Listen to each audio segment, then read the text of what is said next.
May pagkakataon sa ating buhay na dumadaan tayo sa isang matinding problema. At madalas, sa tuwing malapit na tayong sumuko, ay saka naman darating ang tulong upang mabigyan ng solusyon ang ating pinagdadaanan. Pero, nang naranasan ko ang bagay na yan, ay kakaibang solusyon ang dumating. At ng panahon na yon, ay imbis na maresolba ang aking problema, ay parang nadagdagan pa. Magandang araw po sa inyo, Sir Blair, at pati na rin sa lahat ng inyong taga-suporta. Ako nga pala, si Jacinto, at ito ang aking kwento. Bago ko tuluyang simulan ang aking kwento, ay hayaan niyo muna akong magbigay ng kaunting background sa buhay ko. Sa baryo kung saan ako isinilang at nagkaisip, ay kilala ako bilang isang albularyo. Ang kakayahan kong yon ay itinuro sa akin ng namayapa kong tatay at lolo. Pamilya talaga kami ng mga albularyo. Kahit ang aking lolo at ang mga naunang henerasyon sa kanya ay mga manggagamot din. Nang namatay ang mga magulang ko, ay ako na ang nag-alaga sa aking kapatid na si Kaloy. Nung isinilang siya, ay may problema na siya sa kanyang kaliwang paa. Dahil kapos kami sa pera, hindi kami nagkaroon ng pagkakataon na ipatingin siya sa doktor. Sinubukan naman siyang gamutin ng lolo at tatay ko, pero nabigo sila. Kaya madalas na nasa bahay lamang si Kaloy. Sa tuwing lumalabas kasi siya, ay madalas siyang tuksuin ng ibang mga bata dahil sa pilay niya. Bilang mas nakatatandang kapatid, ay masakit para sa akin na nakakaranas ng hindi maganda ang nag-iisa kong kapatid. Kung may magagawa nga lang sana ako para mawala ang kanyang kapansanan, ay ginawa ko na. Pero kahit kasi ako, nang sinubukan kong gamutin si Kaloy, ay hindi rin ako nagtagumpay. Isang umaga, isang babaeng sumasakit ang tiyan ang nagpagamot sa akin.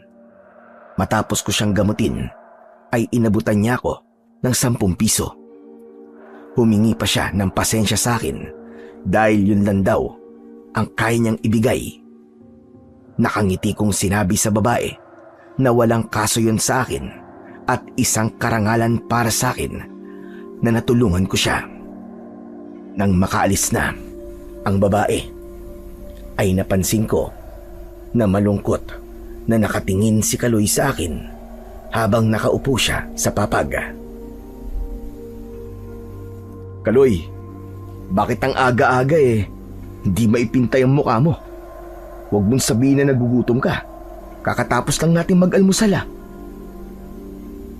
Nakita ko kasi kuya, kung magkano ang ibinayad sa inyong babae. Kuya, 10 piso lang talaga. Parang hindi kasi sapat ang 10 piso kasi napagaling mo naman siya kagad Bakit kasi hindi ka maningil ng mas malaki, kuya? Magaling ka namang manggamot Nakalimutan mo na ba, Kaloy, ang sinabi ni Lolo dati? Na hindi ako pwedeng maningil sa ginagawa kong panggagamot. Kasi kapag ginawa ko yon, ay mawawala ang kakayahan kong magpagaling ng mga may sakit. Ang pwede ko lang tanggapin ay donasyon. Kung ano lang ang kayang ibigay ng mga tao, ay dapat ko yung tanggapin ng bukal sa aking kalooban. Kahit nga wala, ayos lang Pero para sa akin, kuya, hindi ayos yun. Malaki ang nagagawa mong tulong sa kanila. Saka, naisip ko lang na kung naniningil ka sana sa kanila, siguro, mayaman na tayo ngayon. Baka meron na tayong malaking bahay at hindi na tayo nalilipasan ng gutom. Baka nga, Nadala mo na rin ako sa ibang bansa at naipagamot mo na sa magaling na doktor ang pilay ko. Baka nakapaglalakad na ako ngayon, kuya. Pasensya ka na, Kaloy. Hindi talaga ako pwede maningil ng malaki. Kapag ginawa ko yun na nga, mawawala ang kakayahan kong manggamot. Saan na lang tayo pupulutin kapag nangyari yun, di ba? Pero natuwa naman ako sa mga sinabi mo. Sigurado ako na ang mga yon ay ang mga pangarap mo, tama ba? Ayos yan, Kaloy. Maganda na meron kang pangarap. Yan kasi ang panghahawakan mo para magsumikap ka sa buhay hanggang sa mangyari ang lahat ng gusto mo. Kahit naman may pangarap ako, kuya, hindi ko pa rin maaabot ang mga yon. Ano ba kasi ang kayang gawin ng isang pilay na kagaya ko, di ba? Aba, marami, Kaloy.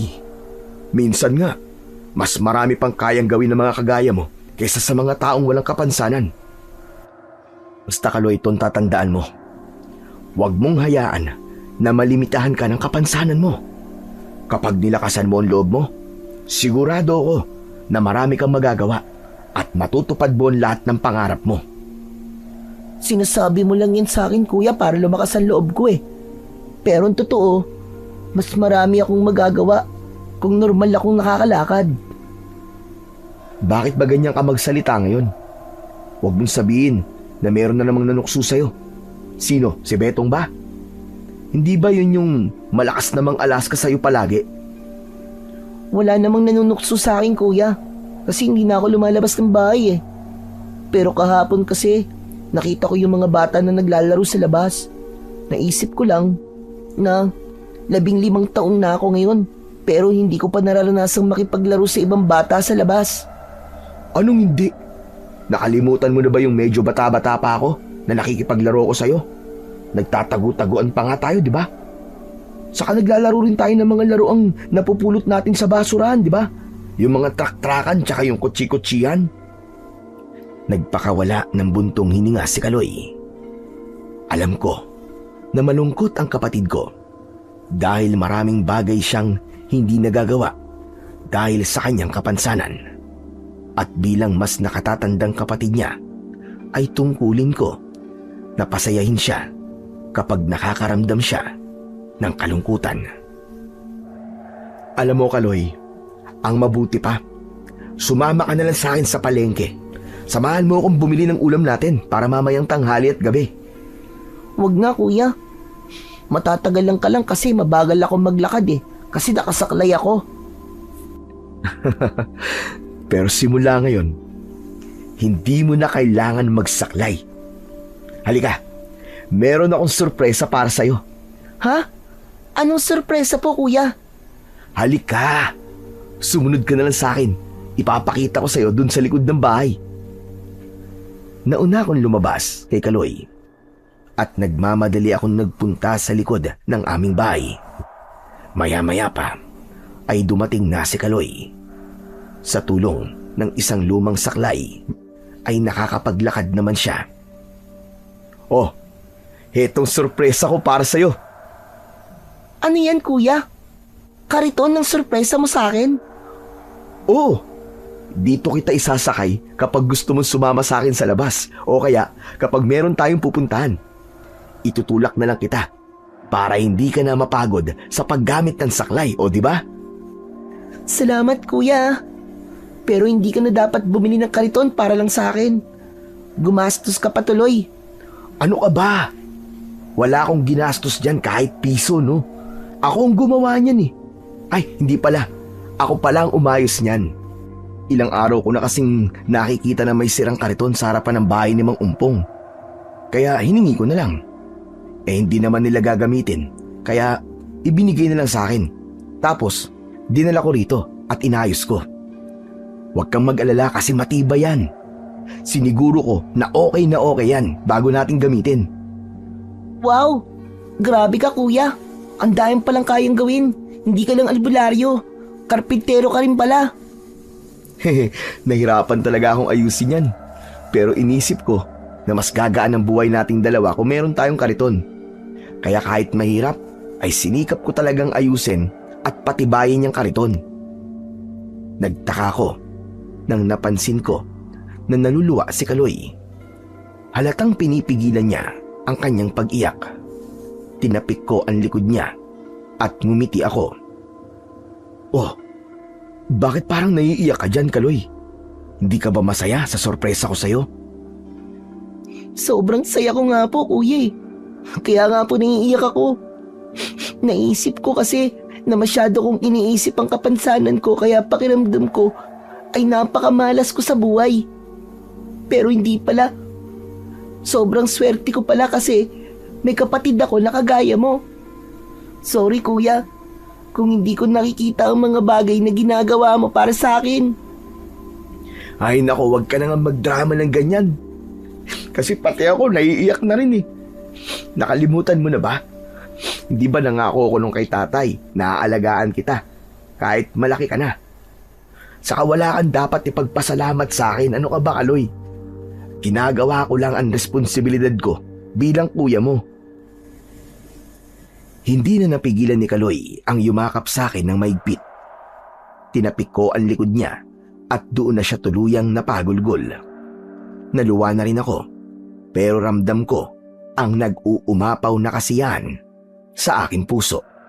Iba kasi talaga kapag alam mo na nakikita ng mahal mo sa buhay ang ginagawa mo para sa kanila at naririnig mo sa bibig nila ang salitang salamat.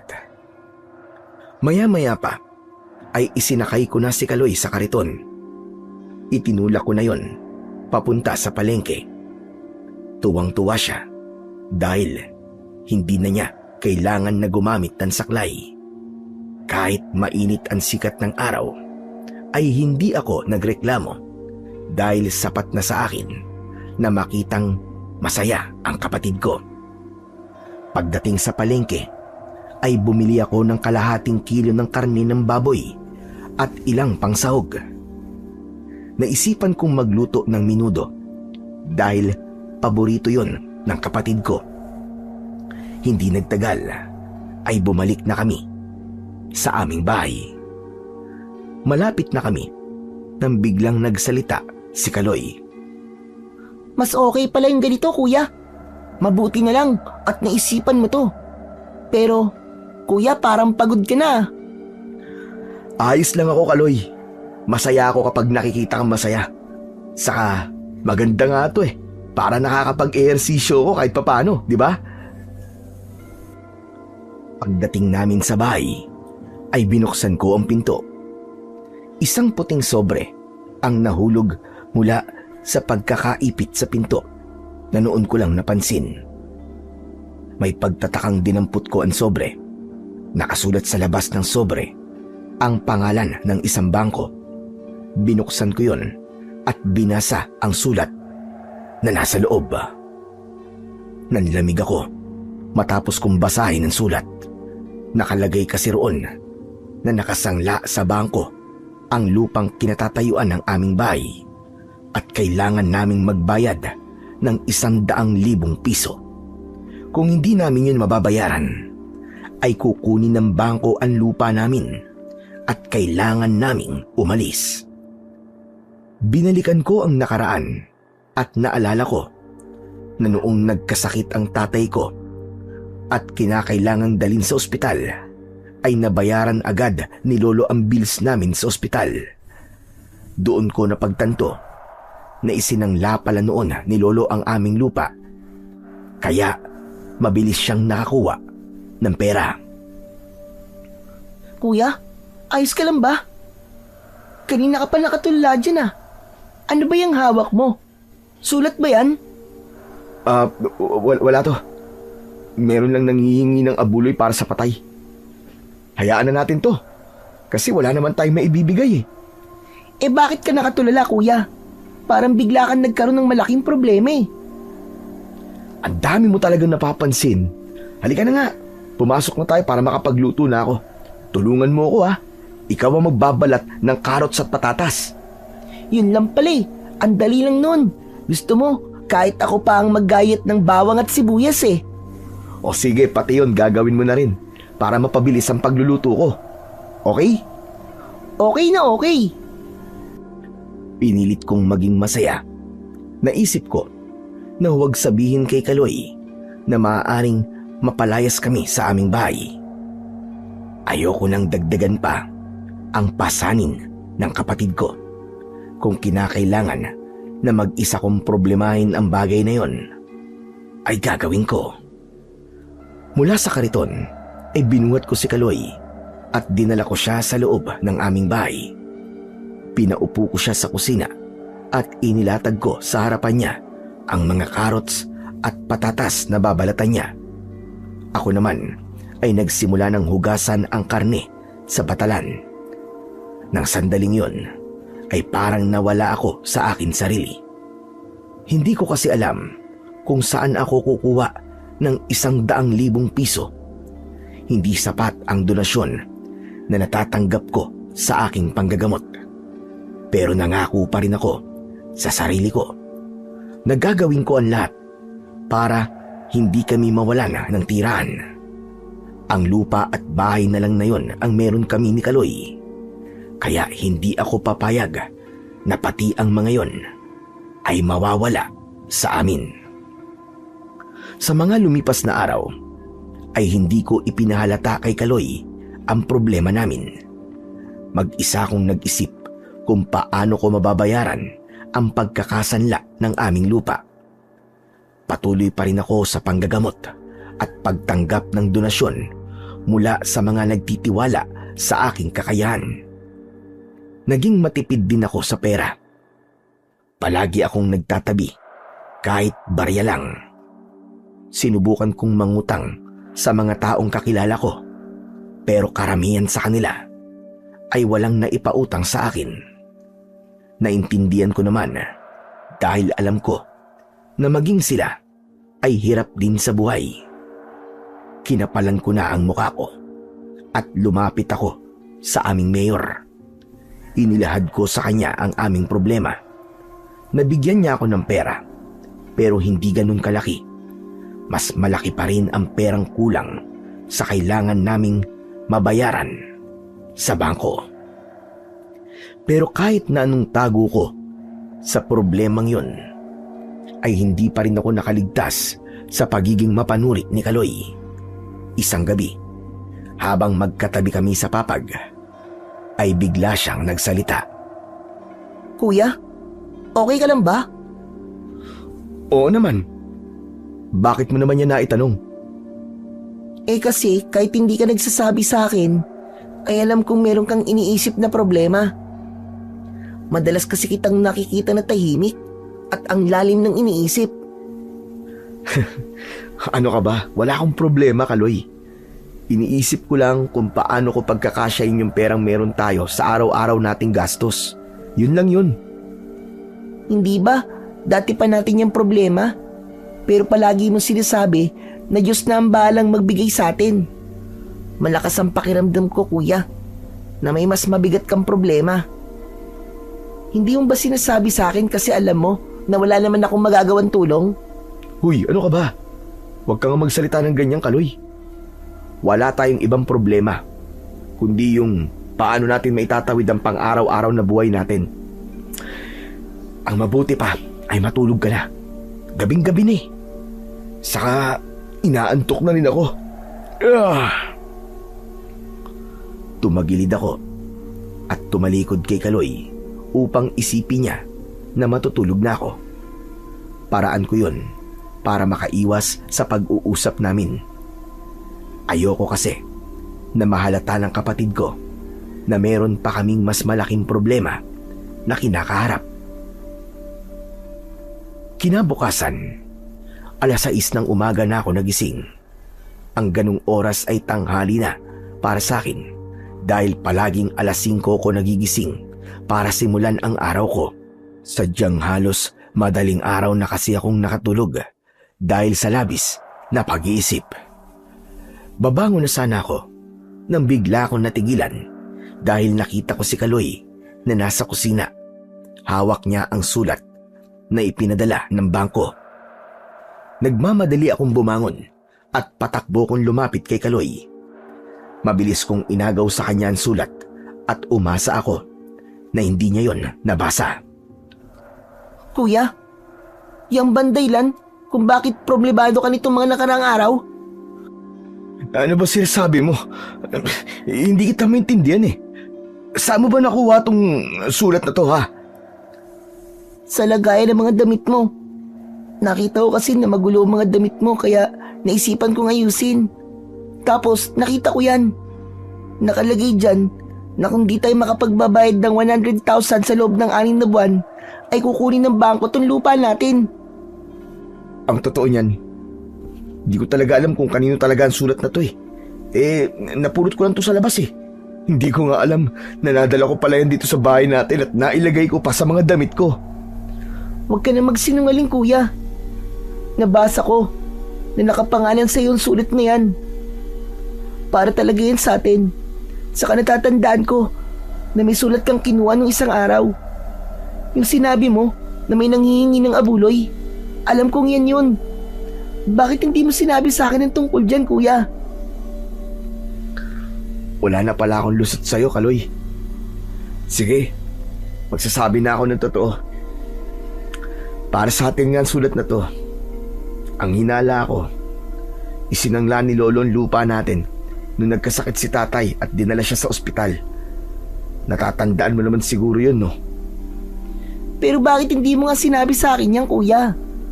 Mukhang matagal na ang sulat na yan kasi matagal na rin kitang napapansin na parang ang laki ng problemang pasan mo eh.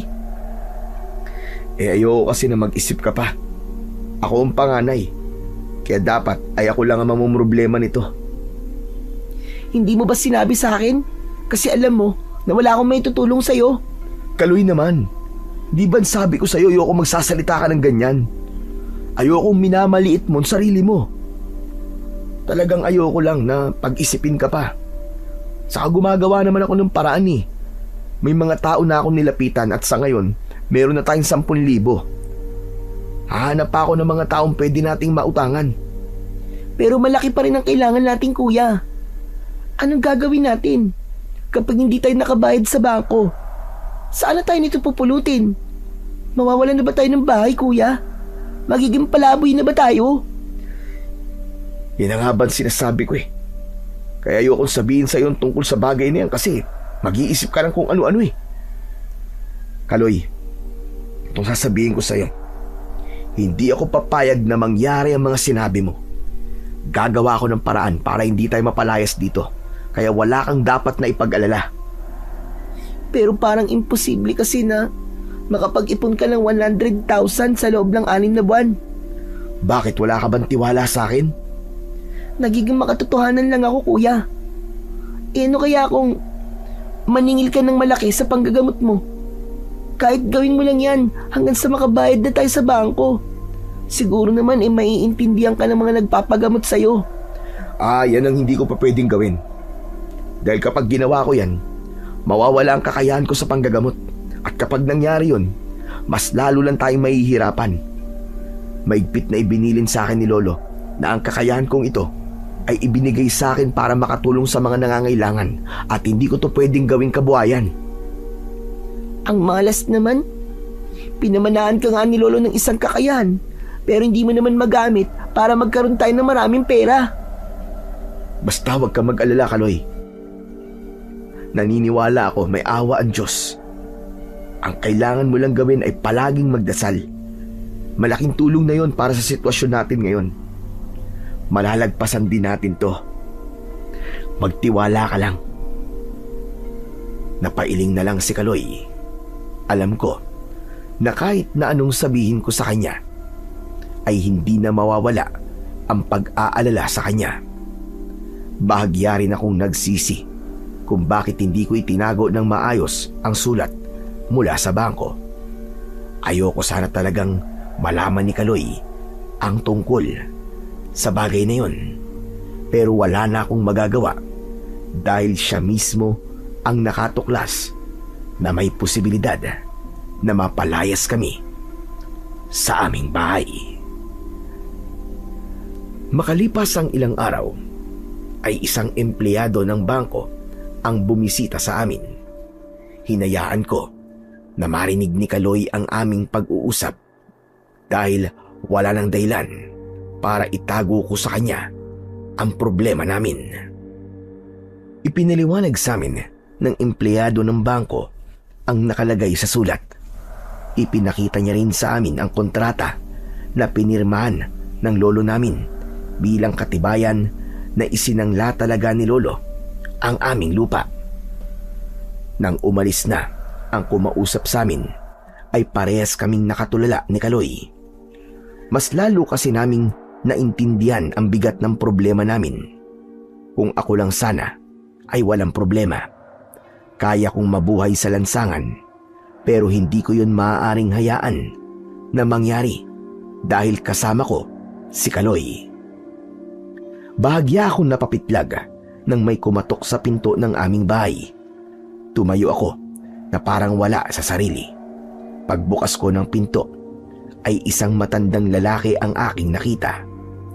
Matangkad siya at medyo payat ang pangangatawan. Hindi ko siya kilala, kaya sigurado ko na dayo siya sa aming lugar. Ano pong kailangan nyo? At sino po kayo? Ako si Kapitan Goryo.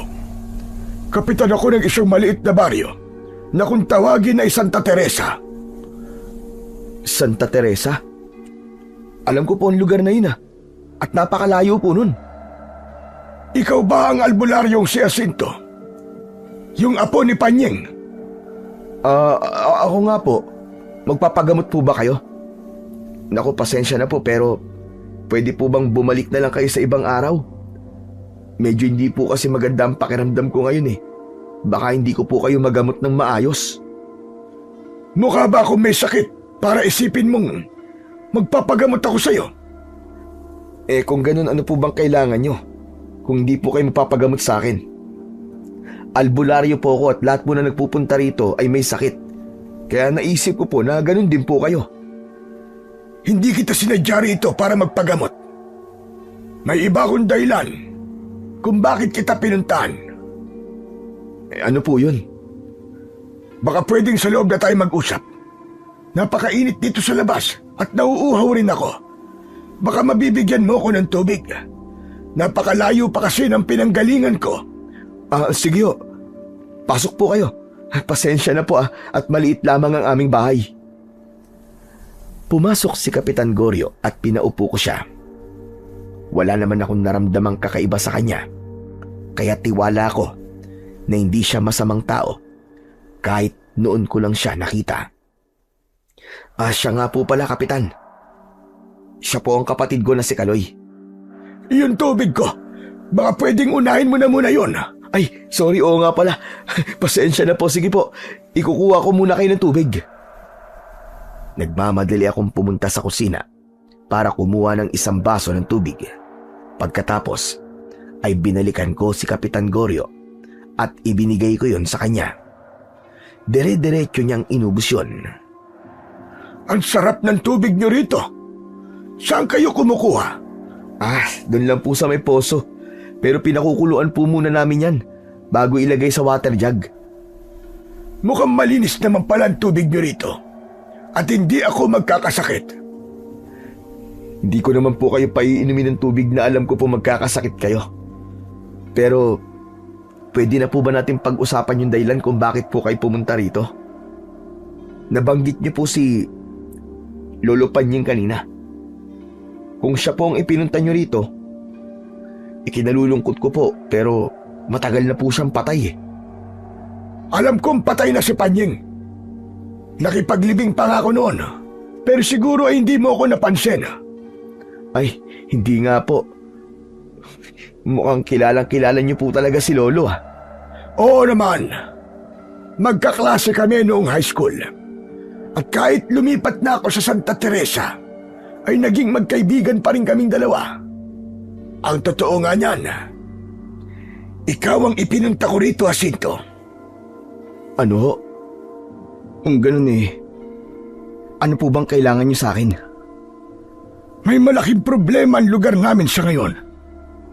Halos gabi-gabi ay may mga aswang na sumasalakay doon. May ilan na silang pinatay at marami na rin ang umaalis dahil hindi naligtas sa aming lugar. Jacinto, Kailangan ko ang tulong mo. Gusto niyo po bang gamutin ko ang mga nasugatan sa pag-atake ng aswang? Hindi yun. Ibang tulong ang kailangan ko sa'yo. Gusto ko na ubusin mo ang mga aswang na namemerwisyo sa Santa Teresa. Ikaw na lang ang pag-asa namin para maibalik ang katahimikan at kapayapaan sa aming lugar. Nako, nagkamali po yata kayo ng nilapitan. Albularyo lang po ako at hindi po ako isang manunugis. Wala po akong kakayahan na makipaglaban sa mga aswang. Pero hindi ba, kapag isa kang albularyo, ay may kaalaman ka rin sa pakikipaglaban sa mga aswang? Hindi ho totoo yan. May mga albularyong kagaya ko na panggagamot lang po ang ginagawa. Imposible ang iyong sinasabi. Noong huli kaming nagkausap ni Panying, ay sinabi niya sa akin na hindi ka lang niya sasanayin sa panggagamot, kundi pati na rin sa pakikipaglaban sa mga aswang. Hindi ba? Dating manunugis ang iyong lolo. Hindi ko po alam kung maniniwala po ako sa mga sinasabi niyo.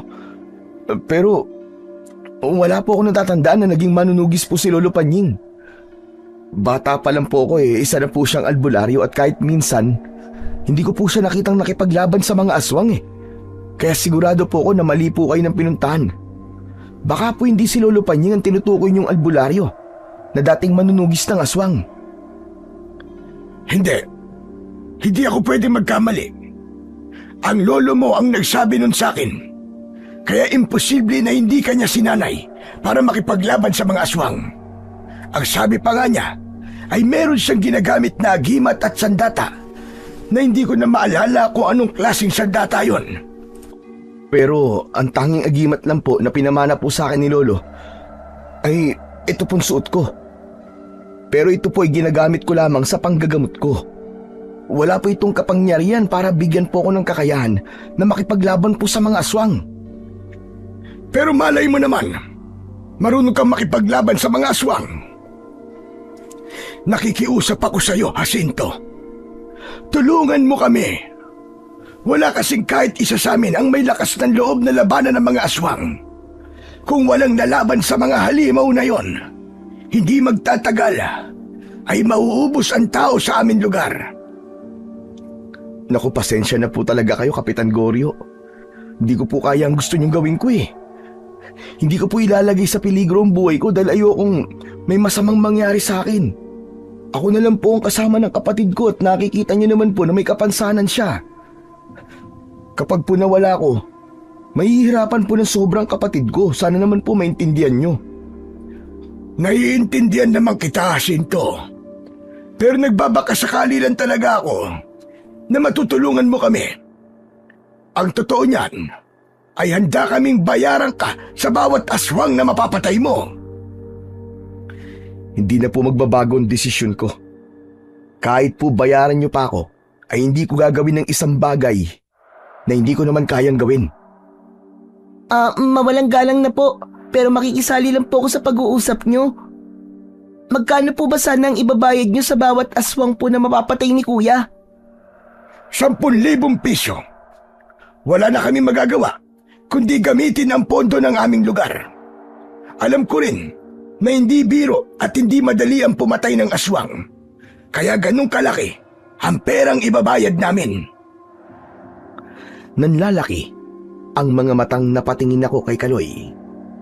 Alam ko na parehas ang tumatakbo sa isip namin. Kung tatanggapin ko ang alok ni Kapitan Goryo, ay may posibilidad na makapag-ipon kami ng mabilis at makakapagbayad kami sa bangko. Pasensya na po talaga kayo, pero hindi ko po talaga kaya ang pinapagawa niyo sa akin Kahit pa kailangan na kailangan namin ng pera ngayon, ay hindi ko po gagawin ng isang bagay na wala po akong alam. Hindi po sa dahil natatakot ako kundi dahil ayoko pong umasa ang mga tao sa lugar nyo na ako po ang tatapos sa panggugulo roon ng mga aswang. Naiintindihan ko, pero kung sakaling magbago ang isip mo, ay puntahan mo lang ako sa Santa Teresa. O sige, aalis na rin ako. Kailangan ko kasing makabalik sa amin bago sumapit ang dilim. Sige ho, mag-iingat po kayo. Ipagdadasal ko po na sana'y makita niyo na po ang tamang tao na makakatulong po sa inyo. Maraming salamat, Jacinto. At sa iyo na rin, Kaloy. Matapos yon, ay umalis na si Kapitan Goryo. Naramdaman ko ang lungkot niya. Sigurado ko na desperado na siya na tapusin ang problema sa lugar nila. Kung may maitutulong lang sana ako sa kanila, ay hindi ako magiging madamot na tumulong. Kuya, anong ginawa mo? Bakit mo tinanggihan yung alok ni Kapitan Goryo? Hindi mo ba narinig yung sinabi niya? 10,000 piso ang ibabayad nila sa'yo kada isang aswang na mapapatay mo. Kung makakapatay ka ng 10 aswang, makakabayad na tayo sa bangko, kuya. Kung higit pa sa 10 ay meron tayong may tatabing pera na pwede nating gamitin para makapagpatayo tayo ng maliit na negosyo. Sa totoo lang, Kaloy, nangihinayang din ako sa perang maaari kong kitain kung gagawin ko ang pinapagawa ni Kapitan Goryo. Pero albularyo lang ako at hindi ako manunugis ng aswang. Saka sigurado ako napakahirap patay ng isang aswang, Kaloy. Ano pa kaya yung 10 aswang, di ba? Baka nga sa unang aswang pa lang nalalabanan ko Diyos ko, baka mamatay na ako. Hindi ba ang palagi mong sinasabi sa akin ay maging positibo palagi ang isip ko? O bakit ngayon? Bakit hindi mo magawa yung kuya? Para namang napakasimpleng bagay lang ang kailangan kong gawin. O sige, isipin mo. Paano kung tinanggap ko yung alok ni Kapitan Goryo tapos mamatay ako sa pakikipaglaban sa mga aswang? O paano ka na? Kaya mo na bang mabuhay nang wala ako sa tabi mo?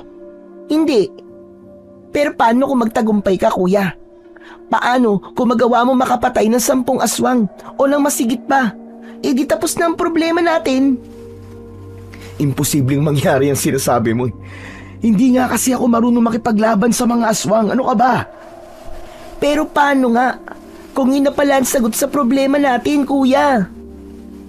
Sigurado ako na mayroon pang ibang paraan para makabayad tayo sa bangko. Huwag lang sana yung kagaya nun na kailangan ko pang ibuwis ang buhay ko. Sa bagay. Tama ka. Baka mapahama ka pa ron, kuya. Hindi ko naman kayang mabuhay nang wala ka Saka hindi ako papayag na may masamang mangyari sa akin. Ang gusto ko ay matagal pa tayong magkakasama. Basta magtiwala ka lang sa akin, Kaloy. Hindi tayo pababayaan ng Diyos. Magtiwala lang tayo sa kung ano ang plano niya para sa ating dalawa. Marahang tumango si Kaloy, pero kita ko sa mga mata niya ang labis na panghihinayang. Naiintindihan ko naman siya. Kung tinanggap ko kasi yung alok ni Kapitan Goryo, ay malaki ang posibilidad na makabayad na kami sa bangko. Pero mas inisip ko ang aking kaligtasan. Hindi ko maaaring isugal ang sarili kong buhay sa isang napakadelikadong bagay, lalo na at meron pa akong kapatid na umaasa sa akin. Ilang araw na ang lumipas, pero hindi pa rin naalis sa isip ko ang alok na yon ni Kapitan Goryo. Kahit anong pilit kong wag nang isipin yon, ay hindi ako nagtagumpay. Patuloy ako sa aking panggagamot at labis ang pasasalamat ko sa mga taong nagbibigay sa akin ng donasyon dahil meron akong naitatabi para sa pambayad namin sa bangko. Isang umaga ay kailangan kong magpunta sa kabilang baryo dahil merong nagpatawag sa akin doon na magpapagamot. Hindi ko na isinama si Kaloy dahil aniya ay tinatamad siyang lumabas. Halos 1 oras akong nawala sa bahay. Habang naglalakad ako pauwi, ay masaya ko dahil hindi lang pera ang ibinigay sa akin nung ginamot ko, kundi ginataang langka at 2 piraso ng pritong tilapia. Hindi na namin po problemahin ang ulam namin mamayang pananghalian. Pagdating ko sa bahay ay nawala ang ngiti ko nang nakita ko si Kaloy na nakaupo sa papag at namumugto ang mga mata. Halatang galing siya sa matinding pag-iyak. Nag-aalala naman akong lumapit sa kanya. Kaloy, Umiiyak ka ba? Ano nangyari sa'yo? Kuya, may mga taong pumunta po rito kanina habang wala ka eh. Ano? Sino mga tao yun? Hindi ko sila kilala, kuya. Pero parang yung isang babae ron ay nagtatrabaho sa bangko. Tapos, may kasama siyang mag-asawa. O bakit sila pumunta rito? Anong ginawa nila? Narinig ko na interesado yung mag-asawa na bilhin sa bangko itong lupa natin. At sabi pa nga ng babae, may ganda raw tayuan ng bahay bakasyonan itong lupa natin. Kahit maliit lang. Kuya, mapapalayas na ba tayo rito? Grabe naman sila. Nakatira pa nga tayo rito pero ibinibenta na nila. Hindi pa nga nila alam kung makakabayad ba tayo o hindi. Baka kasi alam nila na wala tayong pambayad. Kaya binibenta na nila, kuya. Kahit na, di dapat nila ginawa yun. Masyado silang nakakainsulto. Pero wag kang mag-alala, Kaloy. Gumagawa naman ako ng paraan eh. Makakaipon din tayo ng pera na pambayad sa bangko. Hindi nila makukuha ang lupang to sa atin. Pinapangako ko yan, Kaloy. Tinapik ko sa likod ang nakababata kong kapatid. Hindi ko ipinaramdam sa kanya na nabahala ako sa sinabi niya. Mas lalo ko tuloy na pagtanto na kailangan kong magpursige sa pag-iipon ng pera. Ngunit hindi ko na talaga alam kung saan ako kukuha ng pambayad namin sa bangko. Nang sandaling yon, ay umaasa na lang ako na magkakaroon ng himala. Kinabukasan ay muli akong nanggamot sa ibang lugar. Bago ako umalis ay sinabi ko kay Kaloy na kung may darating ulit na taong galing sa bangko ay sabihin niya na umalis ang mga yon at bumalik na lang kapag nandun ako. Dahil medyo malayo ang lugar na pinuntahan ko ay magtatanghali na nang nakabalik ako sa bahay. Bumili ako ng ulam sa karinderya dahil sigurado ko na sa oras na yon ay gutom na ang kapatid ko. Nagtaka ko nang malaman ko na wala sa loob ng bahay si Kaloy. Kahit sa likod ng bahay ay wala rin siya. Saan kaya nagpuntang mokong na yun? Di naman siya umaalis kapag mag-isa lang siya rito sa bahay ah. Medyo kinabahan ako dahil hindi pangkaraniwang ginagawa yon ni Kaloy. Kaya naman nagdesisyon na akong hanapin siya. Nagtanong ako sa mga kapitbahay namin at nalaman ko nakausap ni Kaloy kanina si Aling Elena. Aniya ay baka alam ni Aling Elena kung nasaan ang nakababata kong kapatid. Nagmamadali akong nagpunta sa bahay ni na Aling Elena. Hindi ako makapaniwala nang nakita ko si Kaloy sa harapan ng bahay ni na Aling Elena habang nagtatabas ng damo gamit ang isang karit. Tagaktak ang pawis sa kanyang muka at dahil pilay ang isa niyang paa ay nakaupo siya sa lupa. Nilapitan ko si Kaloy at kahit nasa harapan na niya ako ay hindi pa rin niya ako napansin dahil abala siya sa kanyang ginagawa. Kaloy? Kuya, ano ginagawa mo rito? Ikaw ang dapat kong tanungin ng ganyan. Anong ginagawa mo rito? Hindi mo ba nakikita, kuya? Nagtatabas ako ng damo. At bakit mo naman ginagawa yan? Nagtanong kasi si Aling Elena kanina sa akin, kuya, kung may kakilala kung pwedeng magtabas ng damo rito. Ang sabi niya, magbabayad daw siya ng 50 sa magtatabas. Kaya ang sabi ko, ako na lang ang gagawa. Naisip ko kasi na gawin to para meron akong maitulong sa'yo sa pag-iipon natin ng pera na pambayad sa bangko. Kaloy naman, hindi mo na to kailangan gawin. Hindi ba sabi ko sa'yo? Ako ang gagawa ng paraan para makapagbayad tayo sa bangko. Pero kuya, ikaw na rin ang nagsabi sa akin nun na kahit pilay ako, ay marami akong pwedeng gawin, di ba? Ang sabi mo, huwag kong limitahan ang sarili ko kahit meron akong kapansanan. Kaya bakit yun pinagbabawalan mo kung tulungan ka? Hindi agad ako nakapagsalita sa sinabing yun ni Kaloy. Naramdaman ko ang matinding kagustuhan niya na tulungan ako sa problema namin. Napagtanto ko na hindi ko dapat pagbawalan si Kaloy sa mga gusto niyang gawin dahil mas lalo niyang mararamdaman ang kanyang kakulangan. Maya-maya pa ay tumango ako at ngumiti. Sorry sa mga sinabi ko kanina. Pasensya na kung medyo napagtaasan kita ng boses. Nag-alala lang kasi ako sa'yo kasi pag uwi ko wala ka sa bahay eh. Pero sige, gawin mo lang yung trabaho na yan. Pero tutulungan na kita para matapos ka na kagad dyan. Talaga kuya? Tutulungan mo ako? Oo naman, para makauwi na agad tayo. Alam ko nagugutom ka na eh. Kaya nga kuya, nagugutom na ako. Mabuti na lang at tutulungan mo na ako rito. Tamang-tama kasi. 2 ang karit na meron ako. Mula sa tabi ni Kaloy ay kinuha niya ang isa pang karit at inabot niya yon sa akin. Pinagmasdan ko ang karit.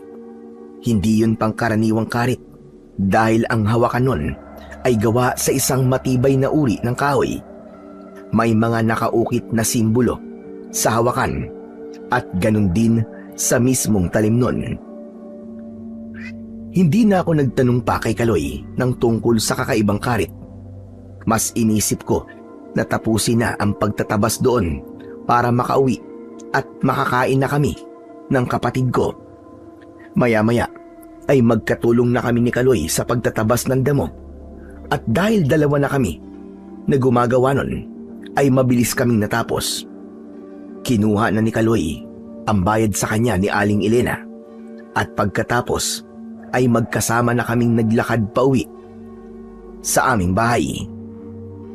Nang nakarating na kami sa bahay ay sandali kaming nagpahinga ni Kaloy. Umupo muna kami at doon ko napansin na dala pa rin ni Kaloy ang 2 karit. Oh, bakit dala mo pa rin ang mga yan? Akin at ibabalik ko na ang mga yan kay Aling Elena. Hindi to kay Aling Elena kuya. Ha? Eh kanino mo hiniram ang mga yan? Hindi ko po hiniram ang mga karit na to kuya. Sa atin po mga to. Ha? Paano magiging sa atin yan? Eh wala akong natatandaan na meron tayong ganyang karit. Kuya, nakita ko po to doon sa kahon po ni Lolo Panying na nakalagay po sa ilalim ng papag. Naglilinis po kasi ako kanina tapos naisip ko pong ayusan na rin po yung mga gamit po na nasa ilalim ng papag. Kaya yun, nakita ko po ang mga to. Kung ganun, may tinatago pala si Lolo ng ganyang kagamitan. Parang hindi pang karaniwang karit yan ah. Tama ka kuya. Tignan mo oh. May mga nakaukit na simbolo sa hawakan at sa talim nila. Kuya, paano kaya to ginawa no? Saka alam mo ba kuya, hindi lang ang mga to ang nakita ko sa kahon. Meron pang kakaibang bagay ang naroon. Anong kakaibang bagay? Kuya, ibig mo sabihin ako pa ba ang kukuha ng kahon? Eh alam mo naman pilay ako. Ikaw nang kumuha kuya, para mas mabilis. Bahagya akong natawa sa sinabi ni Kaloy. Kaya naman, mula sa ilalim ng papag ay kinuha ko ang kaon na lalagyan ng mga gamit ni Lolo Panying. Binuksan ko yun at may mga lumang gamit akong nakita. Karamihan ay mga ginamit noon ni Lolo sa panggagamot. Oh, Kaloy, alin dito yung tinutukoy mong kakaibang bagay? Yung kwintas po na parang agimat. Natigilan ako nang nakita ko sa pinakasulok ang bagay na sinasabi ni Kaloy. Hindi ko alam kung bakit, pero pagkakita ko ron ay may kakaiba kong naramdaman. Biglang bumilis ang tibok ng puso ko at tumayo ang lahat ng mga balahibo ko sa aking katawan. Kinuha ko ang kwintas at mataman kong tinignan ang palapad na bilog na palawit nun. Sigurado ko na isa yung agimat. Ang hindi ko lang alam ay kung para saan ang agimat na yon. Matapos yon ay bumalik na ako sa pagkakaupo sa tabi ni Kaloy. Ano sa tingin mo kuya? Agimat kaya yan? Oo, isa nga tong agimat. Para saan kaya ang agimat na yan kuya? Hindi kaya sa panggagamot din? Imposible. Sigurado ako na hindi to para sa panggagamot. Ang sabi kasi nun ni Lolo Panying ay isa lang ang agimat na meron siya na ginagamit niya sa panggagamot sa mga may sakit. At ang agimat na yon, nasa akin na ngayon. Pero kung hindi yan sa panggagamot, kuya, para saan kaya yan? Hindi ko alam. Ang alam ko lang kasi na pinaggagamitan ni Lolo ng agimat ay panggagamot. Parang alam ko na kung para saan ang agimat ngayon, kuya. Naalala mo ba yung sinabi ni Kapitan Goryo na dating manunugis ng aswang si Lolo? Hindi ba sabi niya ay merong agimat at sandata na ginagamit dati si Lolo Panying? Baka naman yun yung agimat at itong karit ang tinutukoy niya. Magkasama kasi ang mga yan nang makita ko sa kahon eh. Bigla kong natigilan sa sinabing yon ni Kaloy.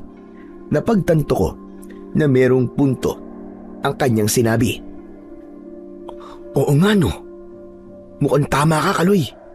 Siguro ay hindi sa atin sinabi ni Lolo na naging manunugis siya nun dahil tinalikuran niya na ang pakikipaglaban sa mga aswang bago pa tayo ipanganak.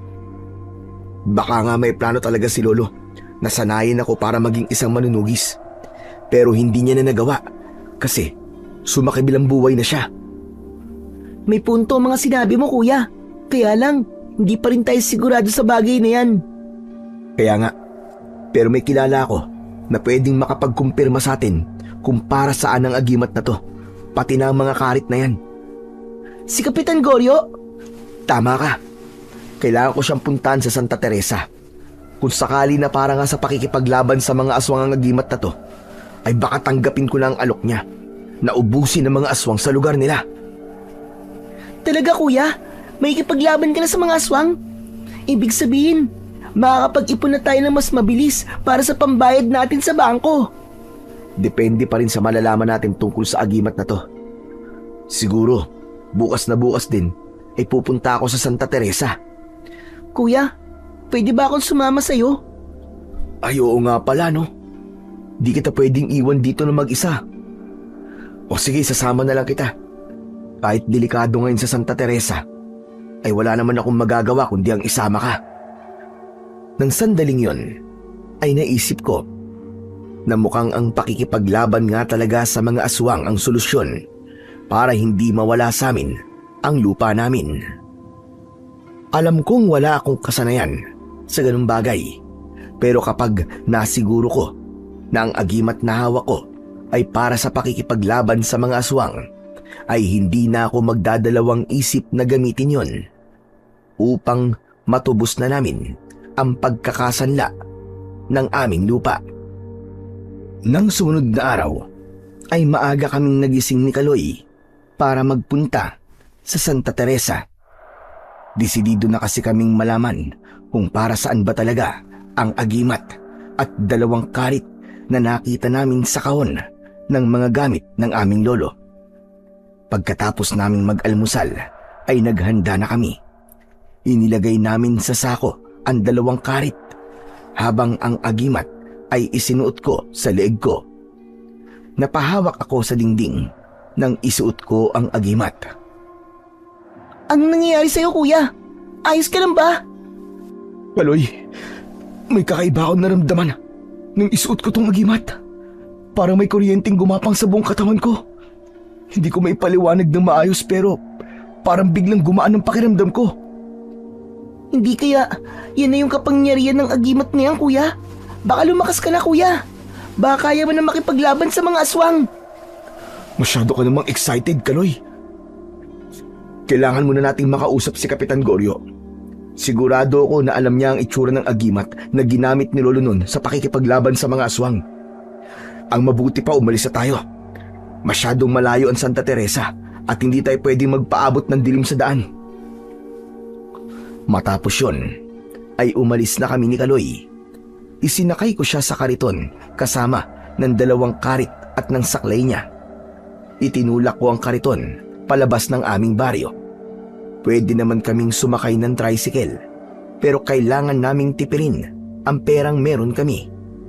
Malayo ang Santa Teresa at medyo malaki ang magagastos namin para sa pamasahe. Nang nakarating na kami sa mismong kalsada, ay huminto na kami para mag-abang ng jeep na sasakyan namin papunta sa Santa Teresa. Hindi nagtagal ay isang jeep ang dumaan at tinanong ko kung magkano ang kailangan naming bayaran hanggang Santa Teresa, at doon ko nalaman na kulang ang perang dala namin. Sinabi ko sa jeepney driver na baka pwede niya kaming dalhin ng kapatid ko kung hanggang saan lamang aabot ang pera namin. Pumayag naman siya. Pinauna ko si Kaloy sa pagsakay habang ang kariton ay inilagay ko sa ibabaw ng jeep.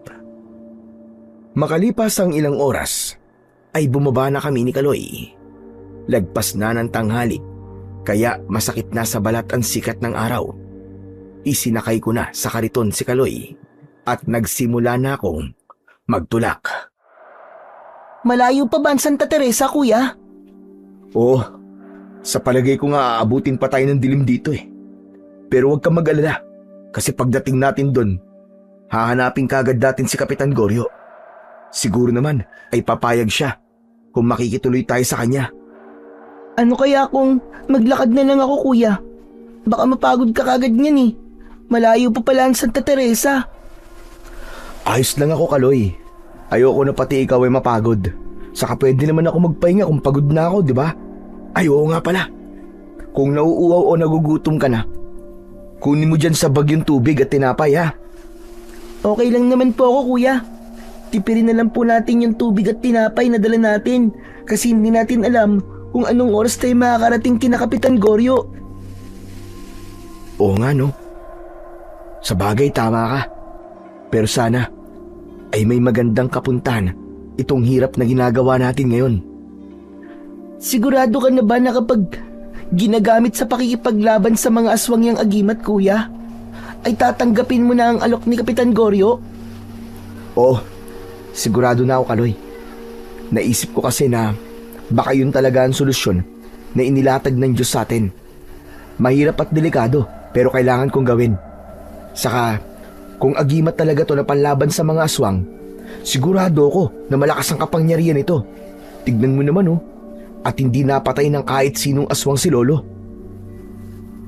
Sa bagay, tama ka sa sinabi mo, kuya. Pero bakit kaya hindi sinabi sa atin ni Lolo Panying na naging manunugi siya, no? Hindi ko rin alam eh. At hindi na natin malalaman ang sagot dyan. Kasi wala na siya. Nagpatuloy ako sa pagtutulak ng kariton.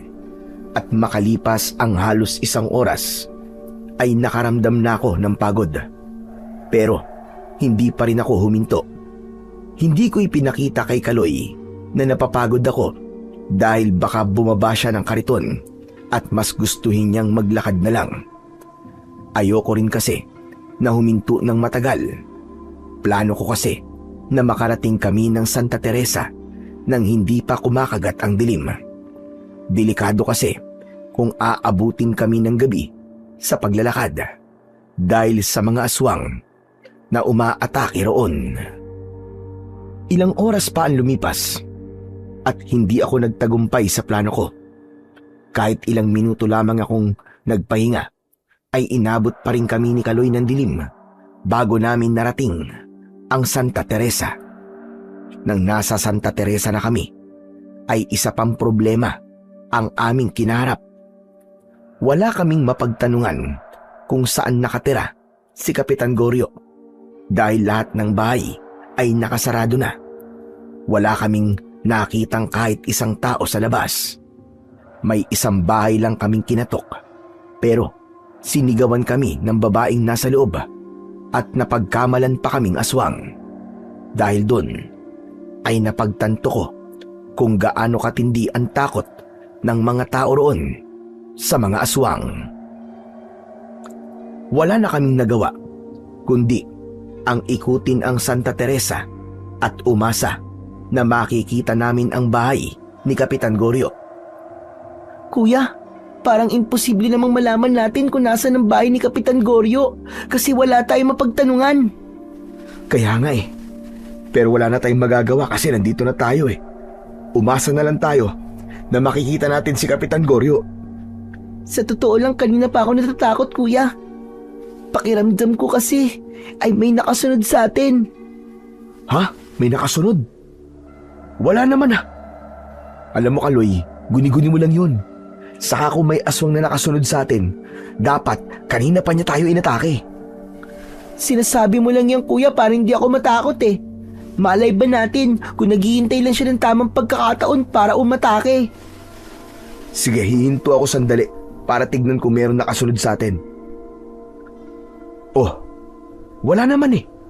Kahit isang tao, wala akong nakikita sa paligid natin. Tao wala, pero aswang meron. Kahit aswang wala rin. Alam mo Kaloy, tinatakot mo lang ang sarili mo.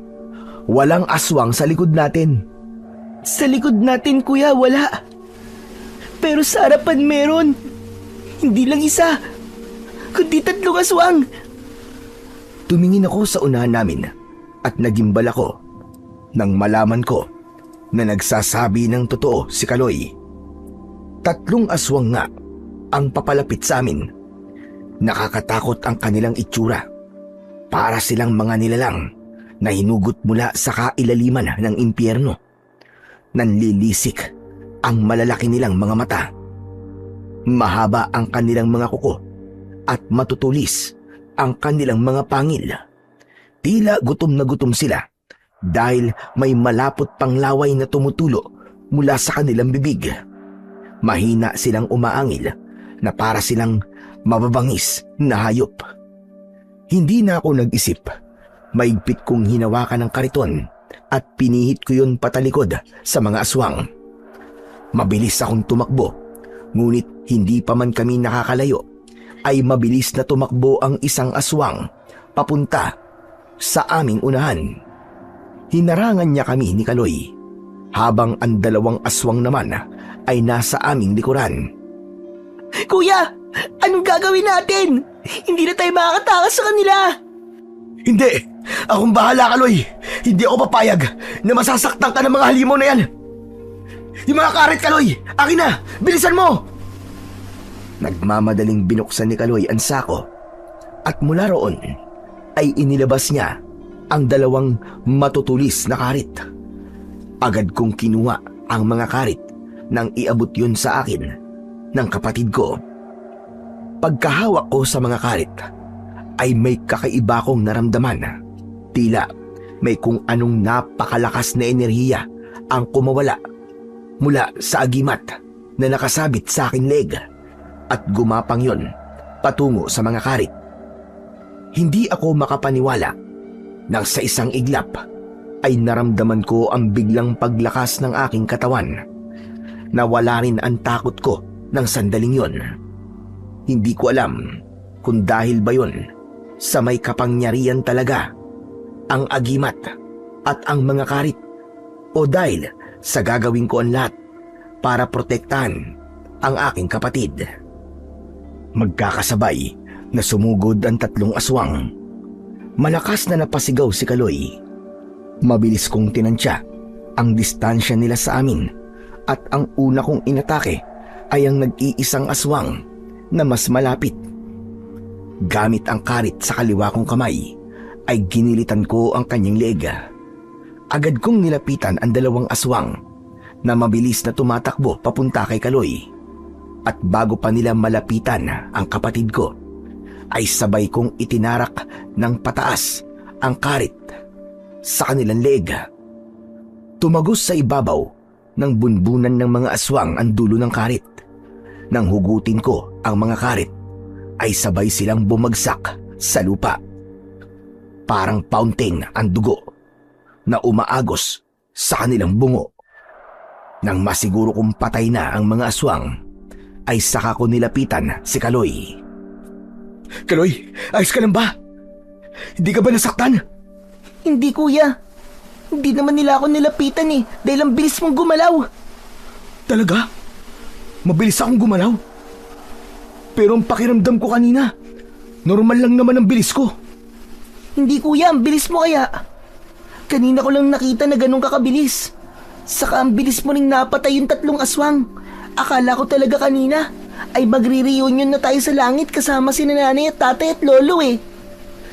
Sa palagay ko, ay ang agimat at ang mga karit na to ang tumulong sa atin. Sa ngayon, mas malakas na ang kutob ko na ginamit nga ito noon ni Lolo sa pakikipaglaban sa mga aswang. Napigilan kami ni Kaloy nang mapansin namin ang paglabas ng mga tao mula sa kanilang bahay. Bakas ang gulat sa mga mukha nila nang nakita nila ang mga aswang na walang buhay na nakahandusay sa lupa. Maya-maya lang ay isang pamilyar na mukha ang aming nakita. Palapit sa amin si Kapitan Goryo at kahit siya ay gulat na gulat.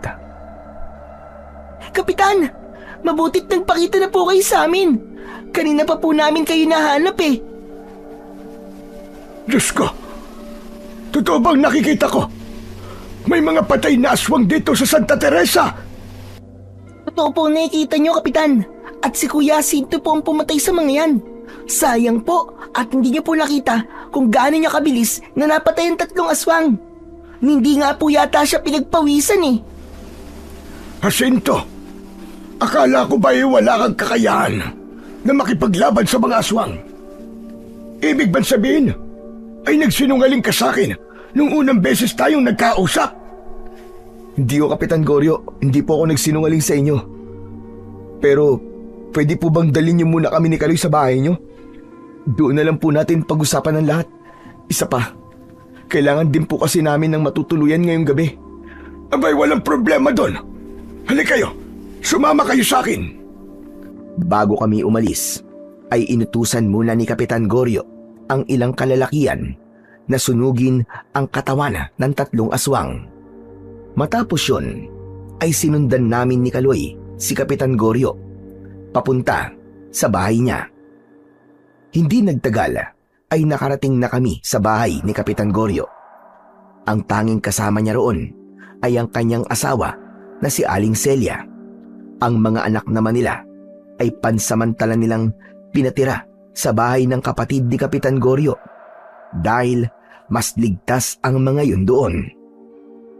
Ipinaghain muna kami ni Aling Celia ng pagkain dahil hindi na nakatiis si Kaloy na sabihin na nagugutom na siya. Habang kumakain kami, ay doon na kami kinausap ni Kapitan Goryo. Tama ba ang aking hinala kung bakit kayo nandito? Pumapayag ka na ba sa alok ko, Jacinto? Bago po sana ako pumayag, ay meron po sana akong bagay na gusto munang kumpirmahin. Ito po bang agimat na suot ko? Ang agimat na sinasabi niyo na ginamit nung ni Lolo Panying nung isa pa siyang manunugis? Oo, yan nga yun. Hindi ako pwedeng magkamali. At bigla kong naalala nung nakaraang araw na ang sandata na ginamit noon ni Panying ay 2 karet. Sa pagkakatanda ko, iyo, ay kakambal ng agimat ang mga karet na yon. Ang agimat ang siyang nagbibigay ng kapangyarihan at lakas sa 2 karet. At yun ang ginagamit niya sa pakikipaglaban sa mga aswang. Ngayon po ay naniniwala na ako sa lahat po ng sinabi niyo tungkol kay Lolo Panying. At dahil sigurado na po ako na ang agimat na suot ko at ang mga karit na ginamit ko kanina sa pagpatay sa 3 aswang ay ginamit ni Lolo nung manunugis pa siya, ay tinatanggap ko na po ang alok niyo sa akin. Yun ay kung wala pa po kayong nahahanap na gagawa po ng bagay na yun. Wala pa akong nahanap na ibang manunugis, kaya napakasaya ko na pumayag ka na. Hindi mo alam kung gaano kalaking tulong nito sa Santa Teresa, lalo na't pinatunayan mo kanina na kaya mong patayin ang mga aswang na sumasalakay dito. Kung wala po sa akin ang agimat at mga karet ni Lolo Panying, ay hindi ko po yun magagawa, Kapitan Goryo. At kung hindi ikaw ang karapat-dapat na magmay-ari ng mga yun, ay wala ring silbi ang agimat at mga karet. Natatandaan ko noon na sinabi sa akin ni Panying na kung hindi karapat-dapat ang taong gagamit ng mga yan, ay wala ring silbi ang mga yan. Gagana lamang ang kapangyarihan ng agimat at mga karet sa taong pinipili ng mga yan. At ikaw ang pinili na magmamay-ari niyan ngayon. matapos ang iyong lolo. Talaga palang nakatakda na mapunta yan sa'yo, kuya. Pero dapat ka rin magpasalamat sa akin. Kasi po kuya, kung hindi ko po nakita ang agimat at mga karit, ay hindi mo malalaman na yan pala ang mga kailangan mo para magkaroon ka ng kakayahang makipaglaban sa mga aswang. O di ba ang galing ko din? Oo na. Maraming salamat sa'yo, Kaloy. Salamat kasi masipag kang maglinis ng bahay. Kasi yun ang naging daan para malaman mo kung saan nakatago ang mga to. Pero maiba ako, Kapitan. Kanina pa po kasi kayo nag-uusap ni Kuya Sinto. Baka po kasi nakakalimutan niyo po yung sinabi niyo sa kanya nung nagpunta po kayo sa bahay. Hindi po ba ang usapan niyo ay kada isang aswang ay bibigyan niyo siya ng 10,000 piso? 3 aswang po ang pinatay ni Kuya kanina. Ibig po ba sabihin nun ay meron na po siyang... Teka, magkano ba yun? 30,000 po, tama po ba? Huy, Kaloy, ano ba? Nakakahiya naman yung mga sinasabi mo, pambira ka naman, oo. Bakit ka mahihiya, Kuya? Yun naman talaga ang pinag-usapan niyo dati ni Kapitan, di ba? Saka si Kapitan pa nga nag-alok sa'yo nun eh. At hindi ikaw ang nagbigay ng presyo. Tama, kapatid mo, Sinto. Hindi mo kailangan mahiya. Buhay mo ang nakataya dito. Kaya dapat lang nabigyan ka ng gantimpala. Kahit may ginagamit kang agimat, ay hindi pa rin tayo sigurado sa mga pwedeng mangyari sa iyo. Huwag kayong mag-alala. Dahil tutupad ako sa napag-usapan natin noon, hindi yun magbabago. Ano palang gusto nyo? Gusto nyo bang bayaran ko kagad kayo sa bawat aswang na mapapatay ni Jacinto o iipunin nyo muna? Hanggang sa wala ng aswang ang umatake rito. Mas maganda po siguro kung iipunin na lang po muna namin sa inyo para buo po namin makukuha yung pera. Kapitan, maraming salamat po ah. Talagang kailangan na kailangan lang po namin ng pera ngayon kasi tutubusin po namin yung nakasanla naming lupa. Yung kinatatayuan po kasi ng bahay namin, maaaring kunin po ng bangko pag di po kami nakabayad eh. Kaya tamang-tama po talaga ang pagdating nyo sa buhay namin. Ano ka ba, Jacinto? Ako ang dapat na magpasalamat sa inyo. Alam ko, sa nakita ng mga tao kanina, ay nagkaroon sila ng pag-asa na hindi habang buhay ay maghahari ang mga aswang dito sa lugar namin. Pero hindi ba, isa kang albularyo? Hindi ba sapat ang kinikita mo sa panggagamot? Hindi naman po kasi ako naniningil, Kapitan eh. Kung magkano lang po ang kayang ibigay ng mga nagpapagamot sa akin, yun lang po ang tinatanggap ko. Minsan nga po kahit wala, ayos lang po sa akin eh. Yung po kasi ang sabi sa akin ni Lolo, hindi ko po pwedeng gawing negosyo ang pagiging albularyo kasi mawawala po ang kakayahan ko sa panggagamot. Hindi nasabi ni Panying sa akin ang bagay na yan. Pero mas lalo mo akong pinahanga. Bihira ang taong kagaya mo na hindi nananamantala ng kanyang kapwa porque kailangan kanila. Oo nga pala, huwag kayong mag-alala sa tutuluyan ninyo habang nandito kayo. Bukas ang pinto ng bahay ko para sa inyong dalawa at kami na rin ang bahala sa mga pangangailangan nyo sa araw-araw, kasama na ang pagkain. Talaga po? Maraming salamat po, Kapitan. Sobrang bait niyo po talaga. Alam nyo, hindi ko to ginagawa dahil meron kaming kailangan sa inyo, lalo na sa iyo, Jacinto. Ito ay paraan ko na rin ng pagtanaw ng utang na loob sa lolo nyo. Kung hindi nyo na itatanong, ay isa ko sa natulungan noon ni Panying. Nagkaroon kasi ako noon ng malubhang sakit. Tinaningan na nga ako noon ng mga doktor. Ngunit ang lolo nyo ang gumamot sa akin. Naniwala ako sa kakayahan niya. At tignan nyo naman, hanggang ngayon ay buhay na buhay pa rin ako. At nawala na rin ng tuluyan ang aking sakit. Napakagaling po talagang albularyo ni Lolo, no? Kaya lang, hindi niya po nagawang pagalingin ng paa ko. May dahilan kung bakit nangyari yung, Kaloy. Huwag kang mag-alala. Kasi kahit may kapansanan ka, nandito naman ako. Hindi kita pababayaan. Hindi naman ako nagtatampo kay Lolo kahit kay Tatay at sa'yo, Kuya eh. Nasabi ko lang naman yon kasi naisip ko na kahit gaano kagaling ang isang tao, ay may mga bagay pa rin siya na hindi kayang gawin. Nakakatuwa naman kayong dalawa. Nakikita ko kasi na mahal niyo ang isa't isa. Kaming dalawa na lang po kasi ni Kaloy ang magkasama sa buhay. Kaya talagang mahal na mahal ko po siya. At gagawin ko po ang lahat para sa kapatid ko. Kaya nga po, kahit wala akong kaalam-alam sa pakikipaglaban sa aswang tinanggap ko na po ang alok nyo. Kasi ayoko pong mawalan kami ng tirahan. Kahit mahirap lang po kami, ay gusto ko pa rin maging komportable po ang buhay ng kapatid ko. Napakaswerte ni Kaloy dahil meron siyang kapatid na kagaya mo, Jacinto. O paano, tapos na pag-uusap natin? Hahayaan ko na kayong makakain ng dire-diretso. Ipapaayos ko na rin kay Celia magiging kwarto nyo para makapagpahinga na kayo mamaya. Matapos namin magpasalamat kay Kapitan Goryo, ay iniwan niya na kami sa kusina. Hindi na rin kami nag-usap ni Kaloy dahil itinuon na namin ang aming atensyon sa pagkain. Talagang gutom na gutom kasi kami. Lalo na ako na tila naubos ang lakas dahil sa pakikipaglaban sa mga aswang.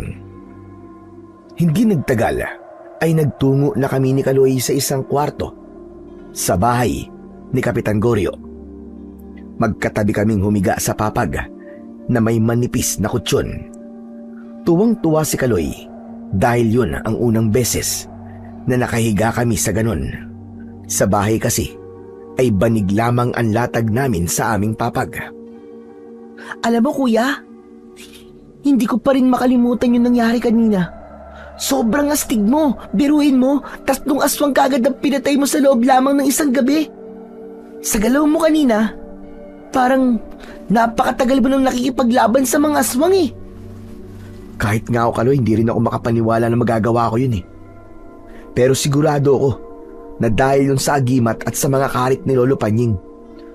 Kung wala man ngayon, malamang ay ginawa na tayong hapunan ng mga aswang kanina. Kanina ko pa nga iniisip na kahit na wala na pala si Lolo, ay tinutulungan niya pa rin tayo sa problema natin, no, kuya? Kung hindi kasi dahil sa agimat at sa mga sandata niya, ay hindi mo tatanggapin yung alok ni Kapitan.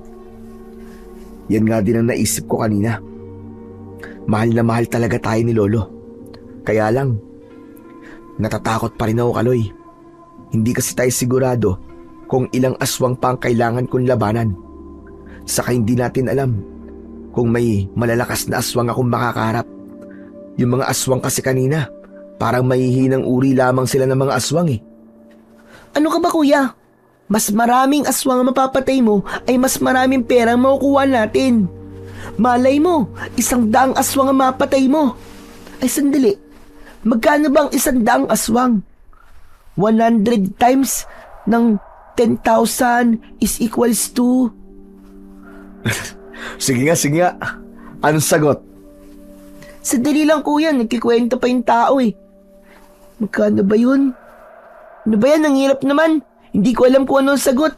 Basta, kapag nakapatay ka ng ganun, sigurado, tayo na ang pinakamayaman sa baryo natin. Di ba kuya? Malamang ganun na nga ang mangyayari. Pero sa totoo lang, hindi ko hinahangad na magkaroon ng maraming pera, Kaloy. Okay na ako. Basta't makabayad lang tayo sa bangko para hindi tayo mawalan ng bayad lupa. Yun naman kasi ang dahilan kung bakit ko to ginagawa Oo nga pala. Ang sabi sa atin nun ni tatay ay huwag tayong maghangad ng sobra-sobra. Pero malay natin, di ba? Baka talagang bibigyan tayo ng maraming pera ng Diyos. Di tanggapin na lang natin. Alam mo, masyado nang humahaba tong kwentuhan natin. Ang mabuti pa matulog na tayo kasi paniguradong bukas ng gabi ay magsisimula na ang pagbabantay ko rito sa Santa Teresa.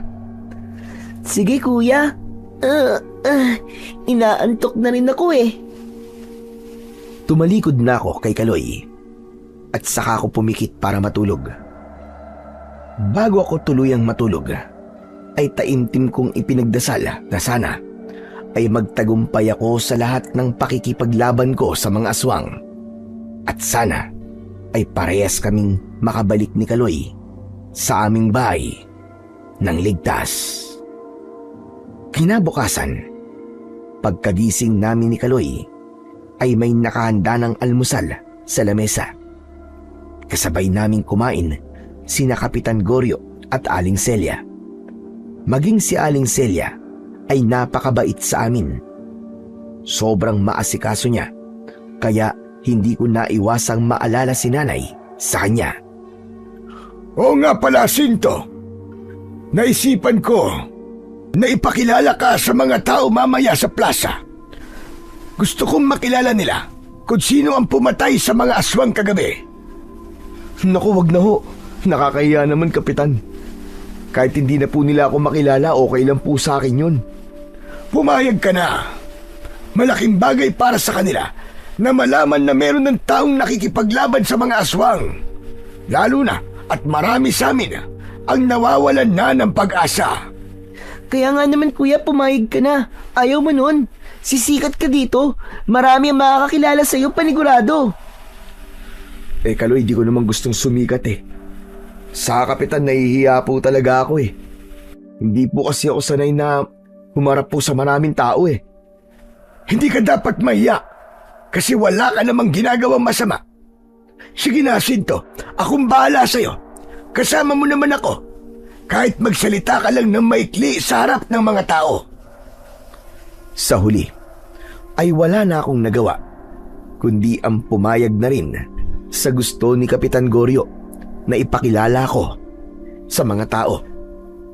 Naisip ko na maliit na bagay lang naman ang hinihiling niya sa akin. Nang sandaling yon, ay napagtanto ko na parang mas madali pang makipaglaban sa mga aswang kesa sa magsalita sa harap ng maraming tao. Pagkatapos naming mag-almusal, ay sandaling umalis si Kapitan Goryo. Alam ko, nasasabihan na niya ang mga tao para sa pagtitipon sa plaza. Hindi nagtagal, ay bumalik siya at sinabi niya na kailangan na naming magtungo sa plaza dahil papunta na ron ang mga tao. Kaya naman, kahit kinakabahan ako, ay itinuloy ko pa rin ang bagay na yon. Sumama si Kaloy bilang pagpapakita sa akin ng suporta. Pagdating namin sa plaza, ay mas lalo akong kinabahan. Para bang may mga kabayong nag-uunahan sa dibdib ko. Hindi ko kasi inasahan na talagang napakaraming tao ang naroon. Nakayuko akong umakyat sa maliit na entablado kasama si Kapitan Goryo. Ang kapatid ko namang si Kaloy ay nasa harap namin at bakas sa mga mata niya ang tuwa. Ramdam ko na sobra niya akong ipinagmamalaki ng sandaling yon. Hindi nagtagal ay nagsimula ng magsalita si Kapitan Goryo. Magandang umaga sa inyo, mga kapanalig. Hindi lingid sa kaalaman ninyong lahat na ilang buwan na tayong nabubuhay sa takot dahil sa halos gabi-gabing pagsalakay ng mga aswang dito sa atin. Alam ko na marami sa inyo ang nawawalan na ng pag-asa at alam kong alam nyo rin na matagal na akong naghahanap ng taong tutulong sa problemang pinagdadaanan ng ating lugar. Kagabi, may ilan sa inyo na nasaksihan ng pakikipaglaban ng isang matapang na binata sa mga aswang.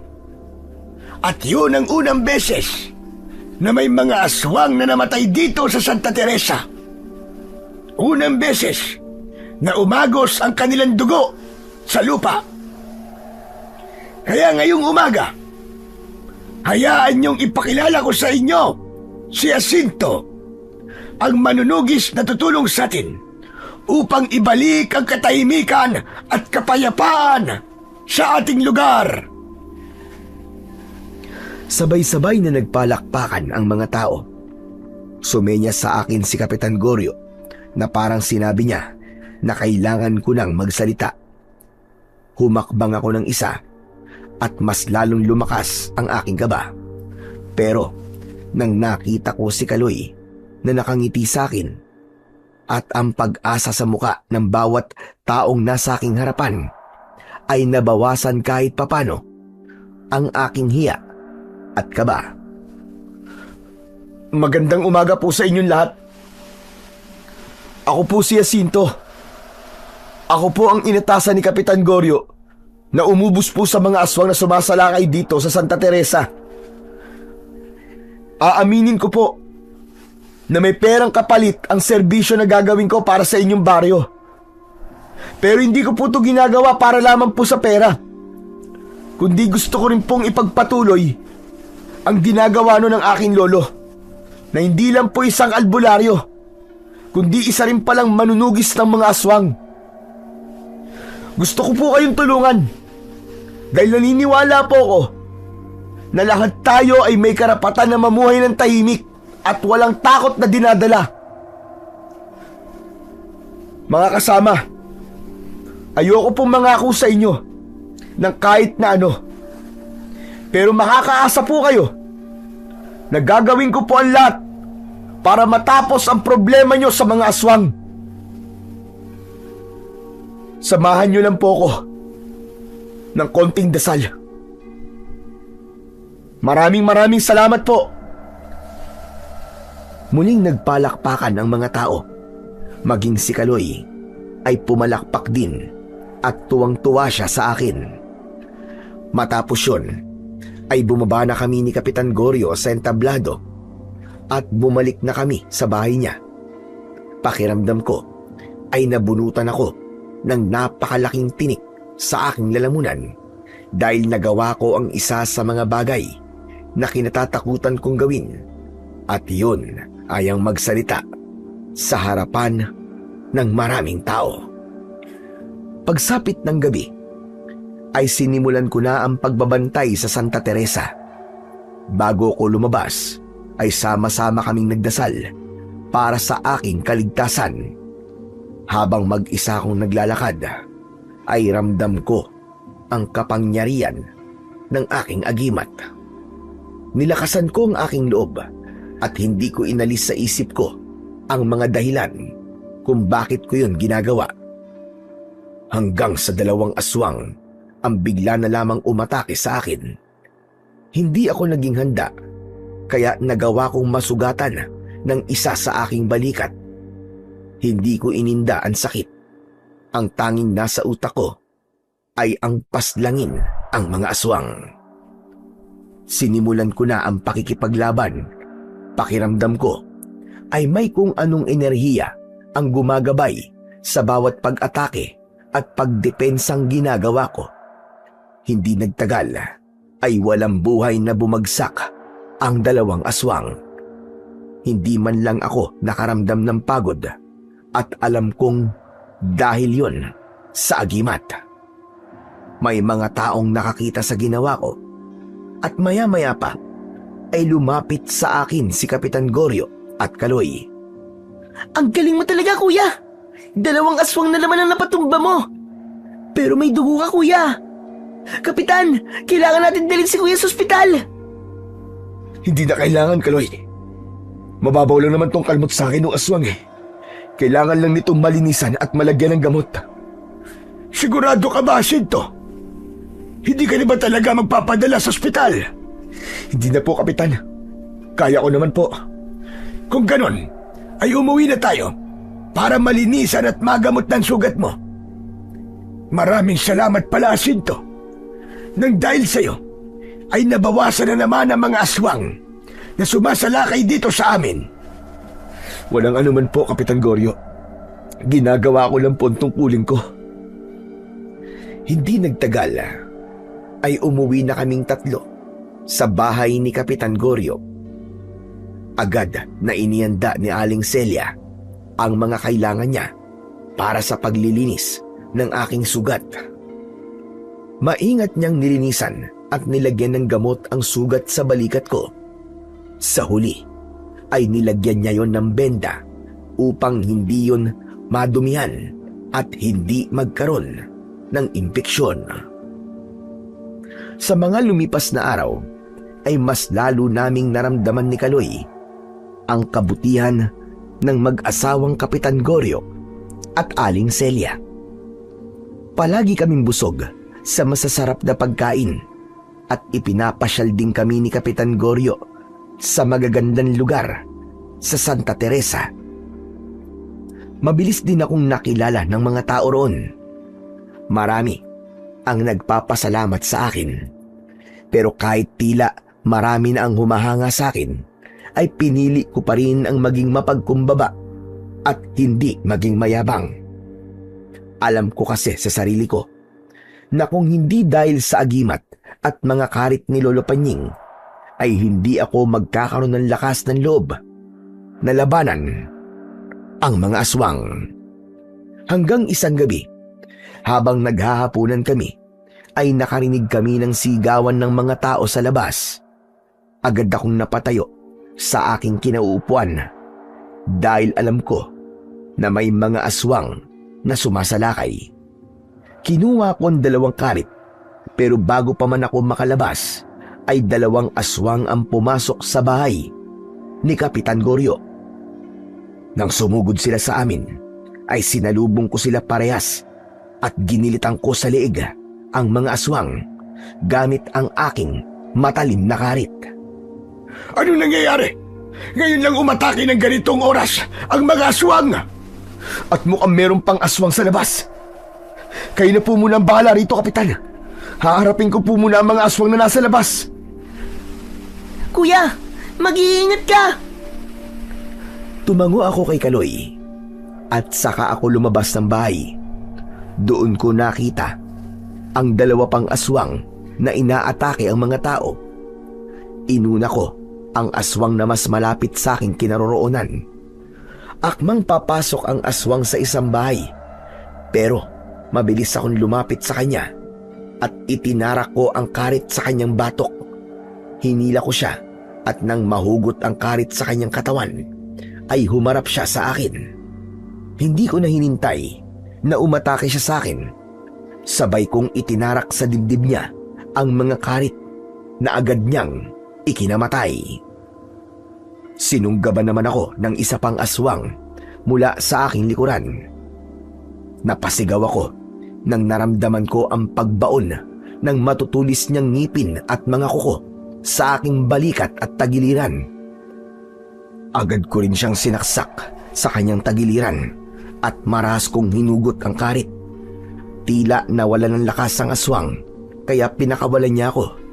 Habang nakahandusay siya sa lupa, ay tinapos ko ang buhay niya sa pamamagitan ng pagbaon ng 2 karit sa kanyang leeg.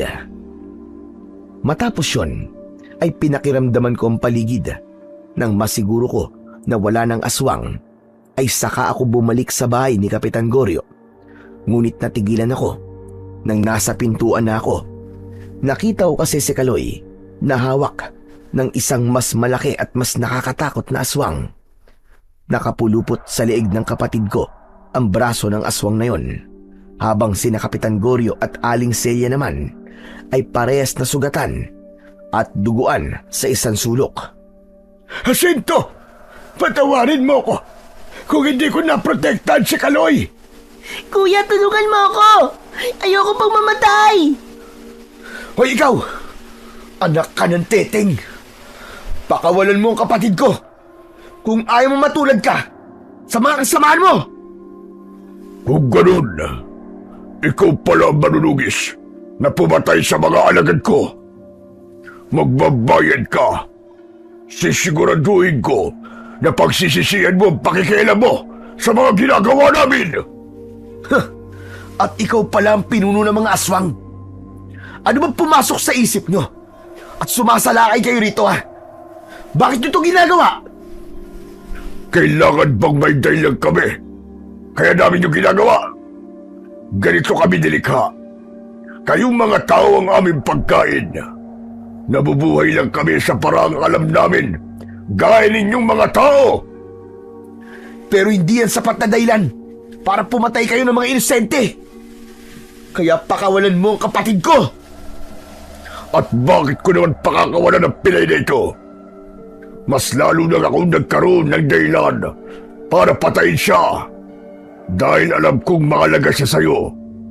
Ito ang paraan ko para iganti ang mga alagad kong pinaslag mo. Itinaas ng pinuno ng mga aswang ang isa niyang kamay sa ere. Alam ko na itatarak niya ang matutulis niyang kuko sa leeg ni Kaloy.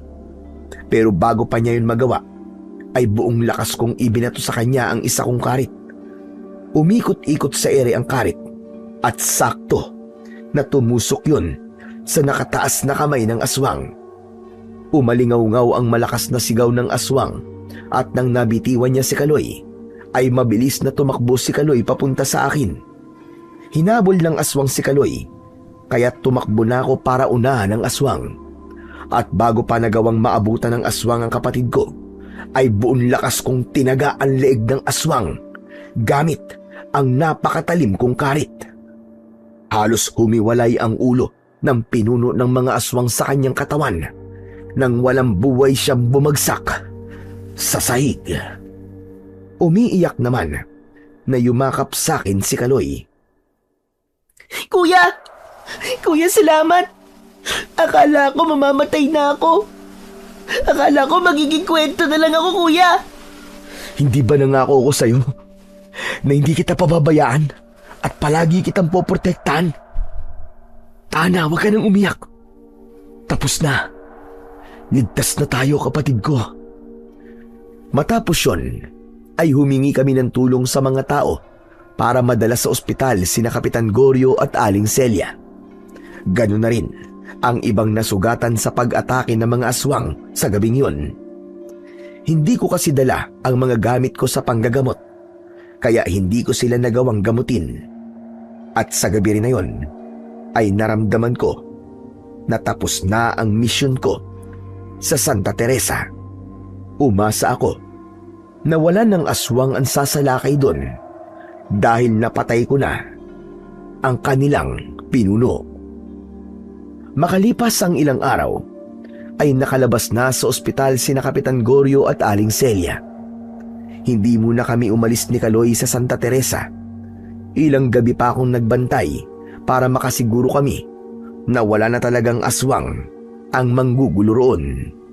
Hanggang isang umaga, pagkatapos naming mag-almusal, ay iniabot sa akin ni Kapitan Goryo ang 2 bungkus ng pera na puro tagi-1,000. Jacinto, tanggapin mo ito.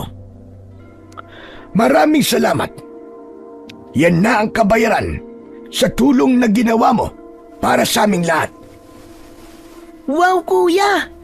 Ang daming pera niyan! Sigurado ko, nakasya na yan na pambayad natin sa bangko.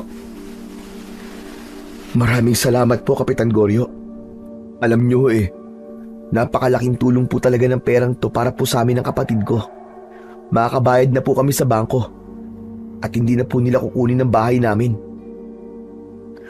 Sa palagay ko, ay malaya na ang lugar namin mula sa mga aswang dahil pinatay mo na ang kanilang pinuno. Habang buhay naming tatanawin ang utang na loob na ito sa inyong magkapatid. Lalong-lalo na sa iyo, Jacinto. At utang na loob din po namin sa inyo kung bakit matutubos na po namin ang aming lupa. Hindi po namin kayo makakalimutan, Kapitan Goryo. Kung ganun, ay pwede na kayong umuwi sa inyo. Kahit ngayong araw din. Alam ko na gustong-gusto niyo nang makauwi. Pero bago kayo umalis, ay baka gusto mong bilangin muna ang pera niyo. Naku, hindi na po, Kapitan. May tiwala naman po ako sa inyo. Kuya, bilangin na natin. Sige na. Ngayon lang tayo makakapagbilang ng ganyang kalaking halaga ng pera, di ba? Natawa ako sa sinabi ni Kaloy.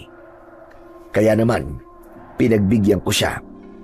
Nagtulong kaming 2 sa pagbibilang at pagkatapos ay nagtataka kong tumingin kay Kapitan Goryo. Kapitan, sobra-sobra po to sa dapat po na ibabayad niyo sa amin . Nagkamali po yata kayo ng pagbibilang. Hindi ako nagkamali, Jacinto, sa pagbibilang niyan. Talagang sinobrahan ko ang perang yan para merong matitira sa inyo ni Kaloy. Ikaw na ang bahala sa sobra, pero may tiwala naman ako na gagamitin mo yun sa tama. Hindi mo lang alam, Jacinto, Ngunit tulad ng sinabi ko, napakalaking tulong talaga ng ginawa mo sa aming baryo. At hindi yun matutumbasan ng kahit na anong halaga ng salapi.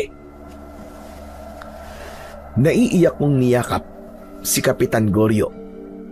Paulit-ulit akong nagpasalamat sa kanya. Hindi nagtagal ay umalis na kami ni Kaloy. Napakagaan ng aking pakiramdam dahil alam kong umalis kami sa Santa Teresa nang wala na ang takot ng mga tao roon sa mga aswang. At sigurado ko na kung nasaan man sina tatay at lolo at pati na rin si nanay ay napakasaya nila para sa amin ni Kaloy. Nang nakabalik na kami ni Kaloy sa aming baryo, ay hindi na kami nag-aksaya ng oras. Kinabukasan ay nagtungo na kagad kami sa bangko at binayaran namin ang pagkakasanla ng aming lupa. Labis ang saya namin nang sa wakas ay nakuha na namin ang titulo ng lupa namin. Matapos ang lahat, ay nagpatuloy ako sa pagiging albularyo at nangako ako sa sarili ko na kung darating muli ang panahon na kailangan kong lumaban sa mga aswang, kahit walang kapalit na pera, ay gagawin ko pa rin yun. Ang sobrang pera naman na ibinigay sa amin ni Kapitan Goryo ay ginamit namin ni Kaloy sa pagtatanim ng iba't ibang gulay at ang mga yon ang aming ibinibenta. Naging maganda ang kitaan namin sa aming maliit na negosyo, kaya unti-unti ay naging mas maayos na ang aming pamumuhay. Makalipas ang ilang buwan, ay dinalaw kami ni Kapitan Goryo at masaya niyang ibinalita na wala nang naging pagsalakay ng aswang sa Santa Teresa. Doon ko tuluyang naunawaan na minsan kakaiba ang sagot ng Diyos sa problema sa buhay nating mga tao.